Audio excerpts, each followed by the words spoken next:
But unfortunately, not all atheists are so brazen about admitting to the fact that they're stealing from Christianity. Right. And so we have people that commit to science that can function as an idol and an ultimate commitment.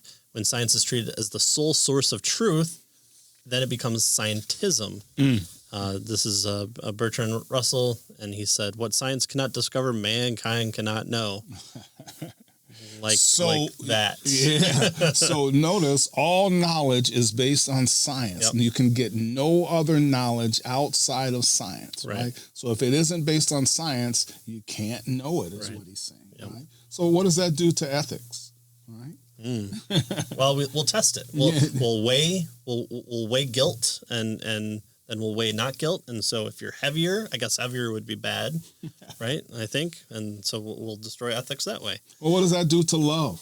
Man, yeah. Well, that's just a chemical in your brain firing off, and you just the love for your wife is different than the love for your child, and I'm sure we can measure that and have different areas go off. Yeah. Well, unfortunately, it is a metaphysical assumption, an arbitrary definition of what counts as genuine knowledge, because they say all science, or all knowledge comes from what science can discover. Well, the one that I thought of, where John Gray here, he says, science hasn't enabled us to dispense with myths. Instead, it has become a vehicle for myths, chief among them the myth of salvation through science. Science remains one of today's most popular idols. Any claim that begins with "scientists now know" is likely to trump all competing claims. And so I was thinking of what's something that science knows. Well, eggs. Eggs are good for you, except for when they were bad for you 3 months ago. But then they were really good for you if you had certain things 3 months before that. But then they were really bad. And then salt tablets you should take, but now you shouldn't take them anymore. Right. But the scientists have come out and say, wear masks, don't wear masks. So we can be sure of what the science says. Yeah. There's man-made global warming, says the scientist, and there is not man-made global warming, says the scientist. So what does science say? Well, science doesn't say anything. A lot of things, right? Yeah. And again, which could result in or equal nothing if you try to put them all together, right? And this is what Mitch Stokes says: science doesn't say anything. Scientists say things. So that's how we should be phrasing our understanding. Don't give me what science says. Tell me what scientists say, and we can evaluate what scientists say and determine that. And there we can lead into a discussion on worldview. Yeah. Good.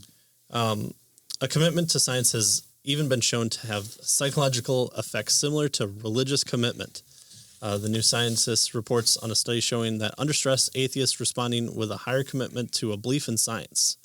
The article concludes, it is well known that religious faith can help people cope with stress and anxiety by providing them with a sense of meaning and control at times of uncertainty. It now seems that belief in science and rationalistic outlook might do the same for the non-religious.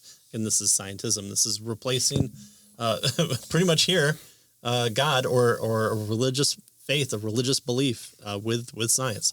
Oh, science says that I don't have to worry about eating all that chocolate. Chocolate's good for me. Oh, okay. I little white lies are okay because they make you feel less guilty in the end. Okay, that's good. I'm glad science didn't do that. Even the theory of evolution, often cited as support for atheism, can function as a substitute for religion, and that's pretty obvious. And we see with worship, we see even that evolution is promulgated as an ideology, a secular religion, a full-fledged alternative to Christianity with meaning and morality. And they've even had a funeral for our good friend Darwin, which doesn't really make a whole lot of sense in the worldview of returning to dirt and that's all you are and nothing happens. Why commemorate any life? Continue on. Continue having children, continue foraging for food. That's all you are. That's all you're good for. That's right. That's the be all and end all of our existence. Yeah. Right? Don't try to rise up above it because science hasn't told you anything different.